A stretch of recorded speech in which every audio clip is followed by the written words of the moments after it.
Capítulo 20. A 47 graus 24 de latitude e 17 graus 28 de longitude. A tempestade nos empurrou para leste, pulverizando qualquer esperança de uma fuga nas imediações de Nova York ou do Rio São Lourenço. Ned, acabrunhado, isolou-se como o Capitão Nemo. Conselho e eu não nos separávamos. Eu disse que o Nautilus havia sido empurrado para leste. Deveria ter dito nordeste. Por horas a fio, ele vagou ora na superfície das águas, ora abaixo delas, em meio às brumas tão temidas pelos navegadores. Estas resultam basicamente do derretimento do gelo, o qual injeta um grande teor de umidade na atmosfera. Quantos navios naufragados naquela região, enquanto buscavam reconhecer as luzes embaçadas da costa? Quantos desastres provocados por nevoeiros indevassáveis? Quantas colisões contra aqueles recifes, onde a arrebentação é sobrepujada pelo barulho do vento? Quantos abaroamentos, a despeito dos faróis sinalizadores, das advertências, dos apitos e dos sinos de alarme. O fundo daqueles mares oferecia o aspecto de um campo de batalha, no qual ainda jaziam todos os vencidos do oceano, em uns velhos e já cobertos de cracas, outros jovens e refletindo, sobre suas ferragens e quilhas de cobre, o brilho de nosso farol. Entre eles, navios destroçados junto com suas tripulações e seu mundo de emigrantes, naqueles pontos perigosos assinalados nas estatísticas, o Cabo Race, a ilha Saint-Paul, o Estreito de Belle-Île, o estuário do São Lourenço. E, somente de uns anos para cá, quantas vítimas registradas, em fúnebres anais, pelas linhas do Royal Mail, do IMO, da Montreal, o Solvay, o Isis, o Parramatta, o Hungarian, o Canadian, o Anglo-Saxon, o Humboldt United States, todos naufragados, o Arctic e o Leonais, afundados por abaroamento, o President, o Pacific, o City of Glasgow, desaparecidos por causas ignoradas, negros escuros em meio aos quais navegava o Nautilus, como se passasse os mortos em revista. Em 15 de maio, estávamos na extremidade meridional do Banco da Terra Nova, produto das aluviões marinhas, grande concentração de detritos orgânicos, arrastados seja do Equador, pela corrente do Golfo, seja do Polo Boreal, pela contracorrente de água fria que acompanha a costa americana. Aqui, uma aglomeração de blocos erráticos carreados pela debandada das geleiras, ali, um vasto ossuário de peixes, moluscos e zoófitos, que perecem aos bilhões no local. A profundidade do mar não é significativa no Banco da Terra Nova, no máximo algumas centenas de braças. Mais para o sul escava-se subitamente certa depressão profunda, uma fossa de 3.000 metros, ponto em que a corrente do Golfo se alarga. É a expansão das águas.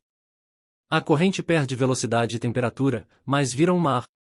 Dentre os peixes que o Nautilus afugentou ao passar, registra o ciclóptero, com 1 metro de comprimento, dorso empretecido, ventre alaranjado, que dá a seus congêneres um exemplo, pouco seguido, de fidelidade conjugal, um unernag de grande porte, espécie de moreia esmeralda, de excelente sabor, carraques de olhos grandes, cuja cabeça apresenta certa semelhança com a de um cão, blênios, ovíparos como as serpentes, bobídeos pretos com 2 decímetros, macruros de cauda longa, refletindo um brilho prateado, peixes rápidos, aventurando-se longe dos mares hiperbóreos.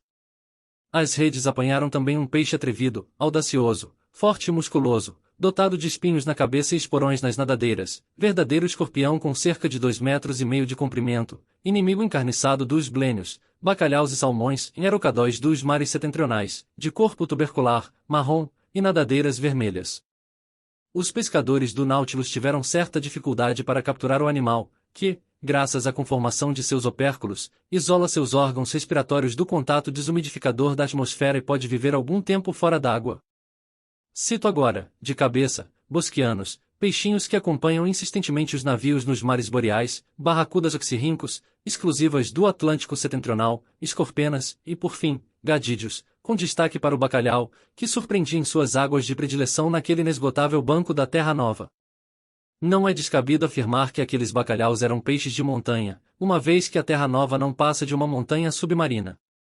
Quando o Nautilus desbravou o caminho através de suas falanges cerradas, Conselho não reprimiu a observação, e essa agora. Bacalhaus. E eu que supunha serem os bacalhaus achatados como linguados. Tolice. E exclamei. Os bacalhaus são achatados apenas na peixaria, onde são expostos abertos e limpos. Na água, porém, são peixes fusiformes como os barbos, além de magistralmente configurados para a locomoção. Acredito no patrão, observou Conselho. Que nuvem, que formigueiro! Haveria muito mais deles se não houvesse os seus inimigos, as escorpenas e os homens. Sabe quantos ovos foram encontrados numa única fêmea? Arredondemos, disse Conselho. 500 mil, 11 milhões, amigo. 11 milhões. Aí está uma coisa em que eu só acreditaria se eu mesmo os contasse. Pode contá-los, Conselho, mas poupará tempo se acreditar em mim. A propósito, o bacalhau é pescado aos milhares por franceses, ingleses, americanos, dinamarqueses e noruegueses. São consumidos em quantidades prodigiosas, e, sem a sua espantosa fecundidade, os mares logo se veriam despovoados desses peixes. Somente na Inglaterra e nos Estados Unidos, por exemplo, 5.000 embarcações operadas por 75.000 marinheiros são empregadas na pesca do bacalhau. Cada uma delas captura 40.000 em média, o que dá 25 milhões. O mesmo acontece nas costas da Noruega. Está bem, admitiu o Conselho, acredito no patrão. Não irei contar mais, e contar o quê, santo Deus? Os 11 milhões de ovos. Mas faço uma observação. Qual? Se todos os ovos eclodissem, bastariam 4 bacalhaus para alimentar a Inglaterra, os Estados Unidos e a Noruega. Enquanto resvalávamos nos fundos do Banco da Terra Nova, eu via nitidamente as linhas compridas, equipadas com 200 anzóis, lançadas às dúzias pelos pesqueiros. Puxadas por uma ponta munida de um pequeno gancho, eram retidas na superfície por uma corda presa a uma boia de cortiça. O Nautilus foi obrigado a manobrar com destreza em meio à malha submarina. Não permaneceu muito tempo, aliás, naquela zona movimentada, subindo para o 42º grau de latitude. Era na altura de São João de Terra Nova e de Ars Content, terminal do Cabo Transatlântico. O Nautilus, ao invés de continuar a avançar para o norte, dirigiu-se para o leste, como se quisesse acompanhar o platô telegráfico sobre o qual repousa o cabo e cujo relevo foi determinado com extrema precisão por múltiplas sondagens. Foi em 17 de maio, a cerca de 500 milhas de Ars Content, a 2.800 metros de profundidade, que avistei o cabo deitado no solo. Conselho, a quem eu não avisara, tomou no início por uma gigantesca serpente marinha e preparava-se para classificá-la segundo seu método de praxe. Mas decepcionei o digno rapaz, e para atenuar sua frustração, ensinei-lhe diversas particularidades sobre a instalação daquele cabo. O primeiro cabo foi instalado durante os anos 1857 e 1858, porém, após haver transmitido aproximadamente 400 telegramas, parou de funcionar. Em 1863, os engenheiros construíram um novo cabo, medindo 3.400 quilômetros e pesando 4.500 toneladas, que foi embarcado no Great Eastern. A tentativa voltou a fracassar. Ora, em 25 de maio, submerso a 3.836 metros de profundidade, o Nautilus achava-se precisamente no local onde se produziu o rompimento que malogrou a iniciativa, ou seja, a 638 milhas da costa da Irlanda. Eram 2 horas da tarde quando se constatou que as comunicações com a Europa acabavam de ser interrompidas. Os eletricistas de bordo resolveram cortar o cabo antes de resgatá-lo, e, às 11 horas da noite, pescaram a parte avariada.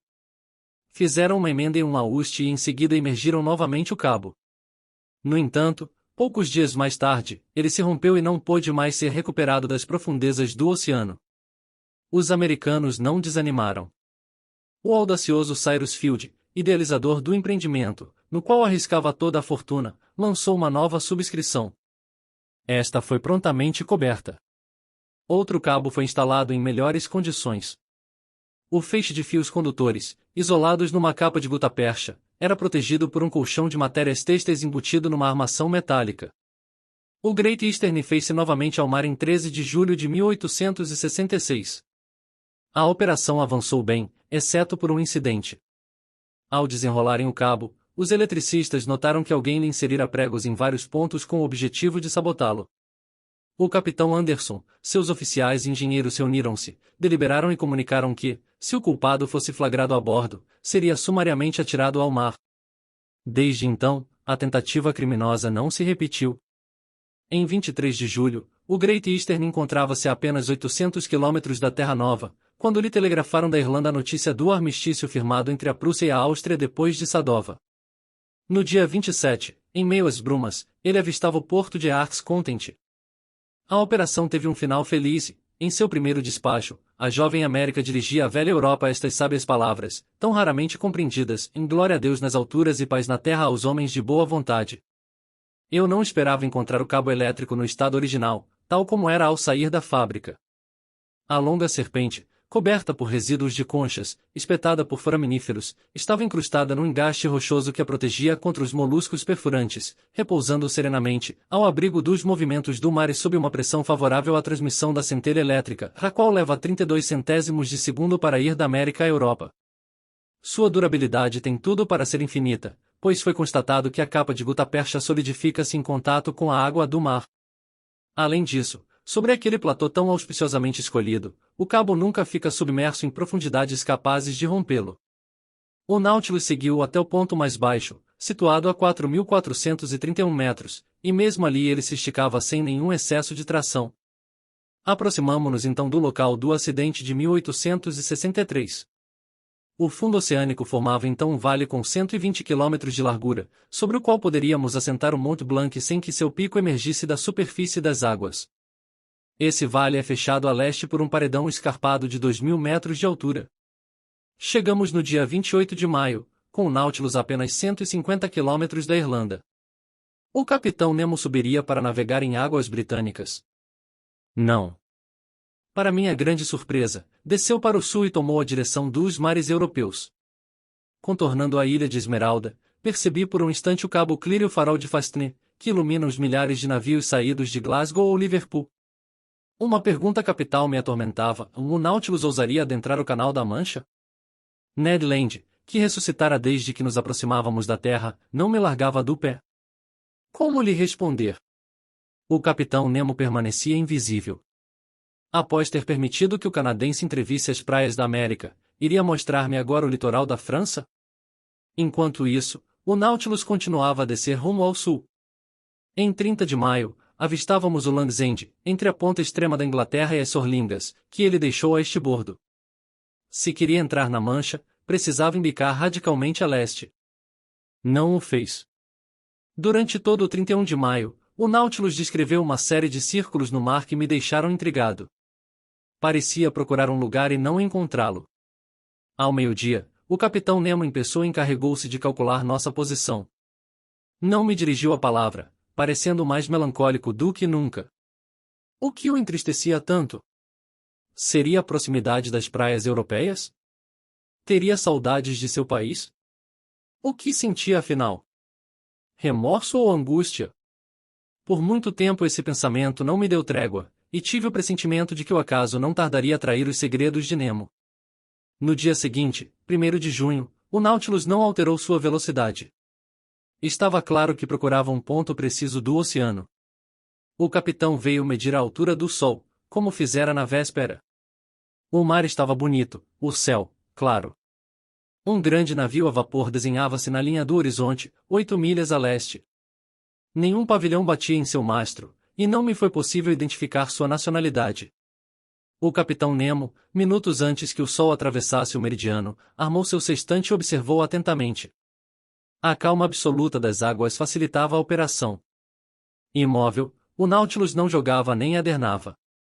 Eu estava na plataforma naquela ocasião e pude ouvir o capitão pronunciar, terminados seus cálculos, estas únicas palavras: "É aqui." Desceu novamente pela escotilha. Teria percebido a embarcação, que, ganhando velocidade, parecia aproximar-se de nós? Eu não saberia dizê-lo. Retornei ao salão. A escotilha foi fechada e ouvi os silvos da água nos tanques. O Nautilus começou a mergulhar, seguindo uma linha vertical, pois sua hélice travada não lhe transmitia mais nenhum movimento. Alguns minutos mais tarde, estacionava a uma profundidade de 833 metros e repousava no solo. O teto luminoso do salão então se apagou, as escotilhas se abriram e, através das vidraças, num raio de meia milha, divisei o mar intensamente iluminado pelo facho do farol. A bombordo, nada, a não ser a tranquila imensidão das águas. No fundo, a estibordo, delineava-se uma notável excrescência que atraiu minha atenção. Diriam-se ruínas soterradas sob uma amálgama de conchas brancas como um manto de neve. Examinando mais detidamente aquela carcaça, julguei reconhecer as formas abauladas de um navio sem mastro, o qual devia ter ido a pique pela proa. O acidente com certeza datava de época remota, pois aqueles destroços, para estarem incrustados daquela forma no calcário das águas, já contavam muitos anos passados naquelas profundezas. Que navio era aquele? Por que o Nautilus visitava seu túmulo? Não fora então o naufrágio que arrastara a embarcação para o fundo das águas. Eu não sabia o que pensar. Perto de mim, ouvi o capitão Nemo discorrer numa voz lenta, e houve um tempo em que esse navio se chamava Le Marseillais. Carregava 74 canhões e foi lançado ao mar em 1762. Em 13 de agosto de 1778, comandado por Lapoip-Vertrieus, lutava audaciosamente contra o Preston. Em 1779, em 4 de julho, participava, com a esquadra do almirante d'Estaing, da tomada de Granada. Em 1781, em 5 de setembro, o Marseillais tomava parte no combate do Conde de Grace na Baía de Chesapeake. Em 1794, a República Francesa mudava o nome da embarcação. Em 16 de abril do mesmo ano, em Brest, juntava-se a esquadra de Villars-Joyeuse, encarregada de escoltar um comboio de trigo procedente da América, sob o comando do almirante Van Stabel. Em 11/12 Pradial, ano segundo, essa esquadra depara-se com os navios ingleses. Professor, estamos no dia 13 do mês de Pradial, 1º de junho de 1868.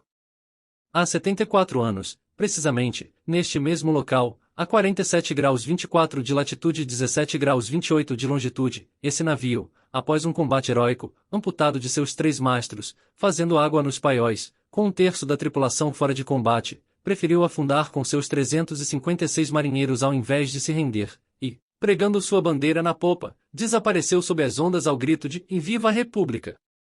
O Vingador! E exclamei. Sim, professor. O Vingador.